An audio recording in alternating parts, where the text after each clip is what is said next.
So I'm not the YouTube guy you come to for tips and tricks. I don't think I've ever set myself up as that. I'm just a guy who loves to shoot. I'm a guy that loves to make videos.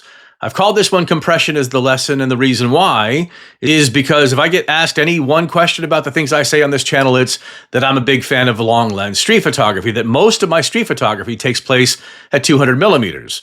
Now, I have the 24s, the 28s, the 35s, the 43s, the 50s. I have them all, and I'm not afraid to get close. But what I like to do with my street photography, and I'm going to show you some images that I've shot recently, is I like to fill the frame. And nothing fills the frame like compression. How you bring the background to the foreground to the background, you condense everything together, you fill the frame with a lot of subject and color. And that's what I think that I like the most about street photography, is turning it almost into a 2D picture.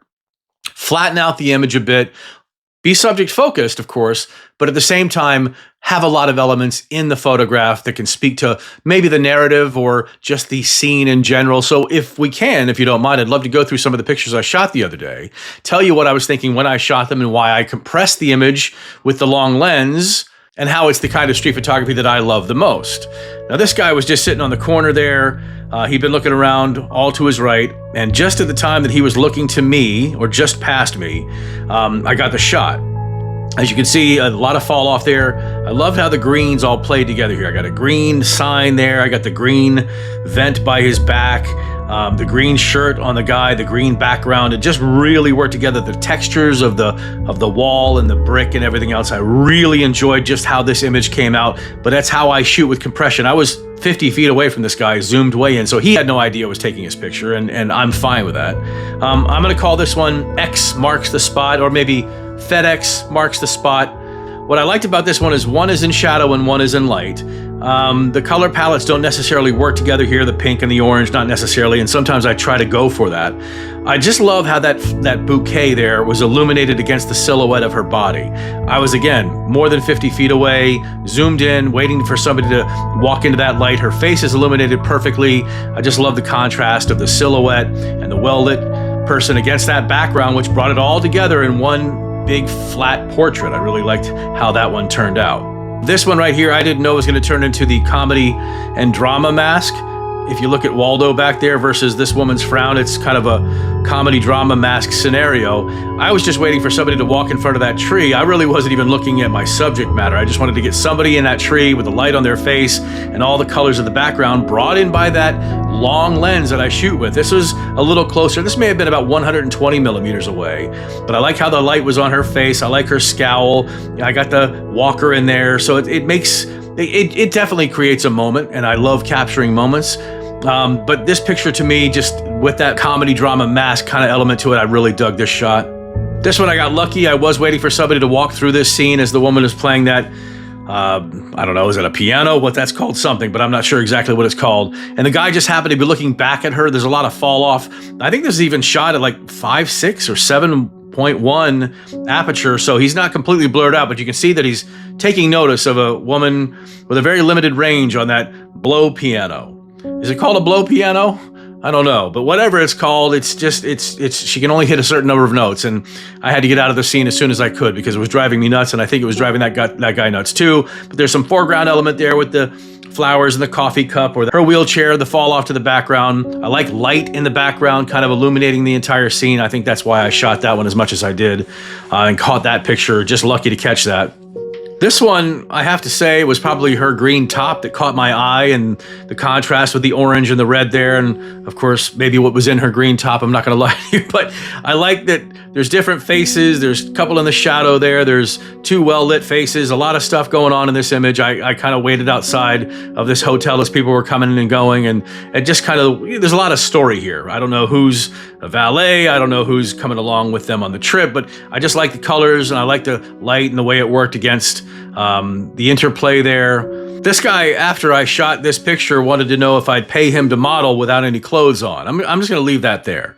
No, I'm good. I'm fine, but thanks for asking. And I chose to move on and not do that. Finally, I catch somebody who's not on their phone, which I love. The colors of the soccer taco sign back there, and just everything pulled into that same plane, that two-dimensional. It just looks like a picture, not necessarily a street photograph with foreground and background. And even though there's background there, it seems all compressed together. That's what I mean, why I do so much compression with my 200mm lens street photography. But she's not on her phone. She's on a sketch pad, which I thought, let me get that while I can before sketch pads are long gone. So this is the first of a couple of pictures of this girl. I saw her lighting up her cigarette, and I was just hoping for a waft of smoke. I like the guy in the background. I like the way in which everything condenses together in that compression. You can see the light in the trees up there and the light to the left with that plant. And then, of course, right here, I zoom in a little bit with that 200mm to catch that smoke wafting around her head, which I really like. This one's experimental. You know, I'm not sure exactly why I shot this one other than the reflections were really colorful. There is a guy's head there, and he's looking at a couple of mannequins in the window. You'd need to zoom in to see. I wouldn't say this is my proudest moment as a street photographer, but, you know, we take the shots as we get them. I like the combination of light and shadow here. I like the color play. I got the guy in the green work shirt. I got the girl here in her green halter, tank top, whatever that thing is. A confused-looking man. The green umbrella, the green in the background. I like the greens in this. The guy's carrying a green carrier or trolley or whatever that is right there. So I do like to look for colors that work together. And I also like to look for shadows and light and people walking in and out of those. And I don't like to do a lot of photography of people from their backsides unless they've got a really nice backside. And I mean, I've already complimented the woman in the green top for her top, so I might as well compliment this guy on his ass. He's got a nice ass. And so I wanted to take a picture of it, but it was the light and the shadows, the textures. Once again, I think I shot this 120, 140 millimeters away and just kind of brought it all together. The light, the pole, the brick, the glass, the grates, everything working together, the dots of the sunshine. Went down the street a little bit and I started to catch the guy who was getting off work. There's a series of 3 here. Guy getting off work.